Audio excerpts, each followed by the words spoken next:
Hi, good to see you again. Yeah, really good to see you.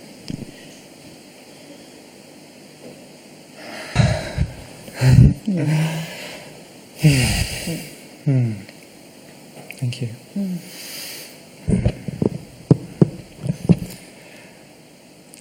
It terrifies me enormously to be in this seat right now. Sounds like fun.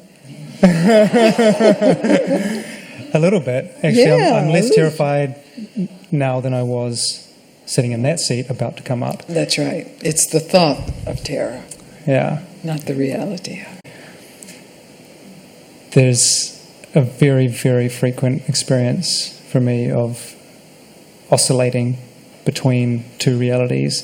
One in which I feel empowered to express as who I truly am, and another reality in which fears of being dominated or killed by the world, the unfriendly, scary world, leads me to try to control the world. And the first place I start doing that is by controlling myself, controlling my expression. And in the moment that I buy into this mode of operating, I simultaneously have the experience of not being who I am, not expressing You betray who I am. yourself in that moment. Yeah. But you know it. You I said know the it. moment you do it, you know it. The exact moment. That's great. Yeah. That's all that needs to happen. Because that moment, the moment where you betray yourself, there's a choice. You can continue to betray yourself, or you can go, oh, I've done it again. And then you lose the control. You surrender again. No one can do this for you. Because you said it so clearly, you laid it out so articulately. You know this very well. Very well. And I know the feeling of betrayal, and I know the feeling of seemingly having no choice. Well, afterwards I can find the choice, or exactly. at some point so during I can find the choice. It enough times Yeah. that you don't have to fall for that choiceless line, right? So this is really taking responsibility in that moment for your own satsang, for your recognition of, wait a minute, it smells like betrayal, feels like betrayal, all the signs of betrayal. What if I stop? You take 2 seconds out of a conversation or 2 seconds out of an activity. You just stop and return to the truth of yourself. I get confused, and I can't find that. No. You just spoke so clearly.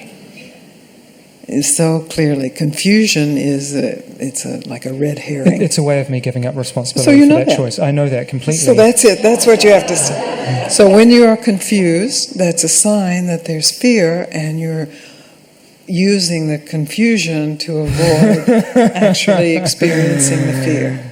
Because all of it is a way of managing the fear. Right? Yes, you know this.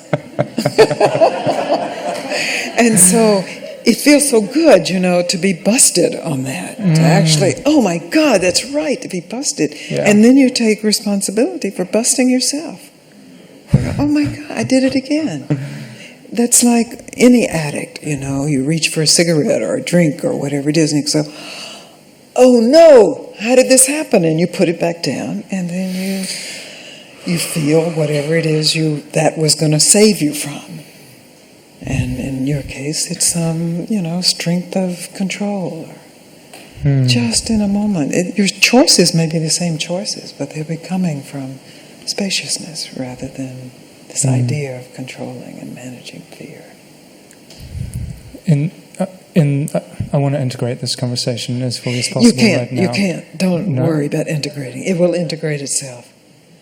It's not under your control.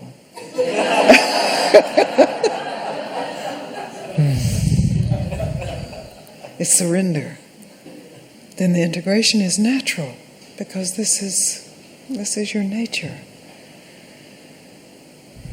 What's unnatural is this I try to control my controllingness. That's right. This is That's right. what I do. Very good. Yes. And that obviously, moment that my you just showed gut it. clenches up, Yes. I want to control myself to So you to stop it. unclench. Stop it. Stop it. Yeah. There's a great Bob Newhart. Do you remember ever? Bob Newhart was a comedian. Not the funniest comedian, but he has a really great bit where he plays a psychotherapist.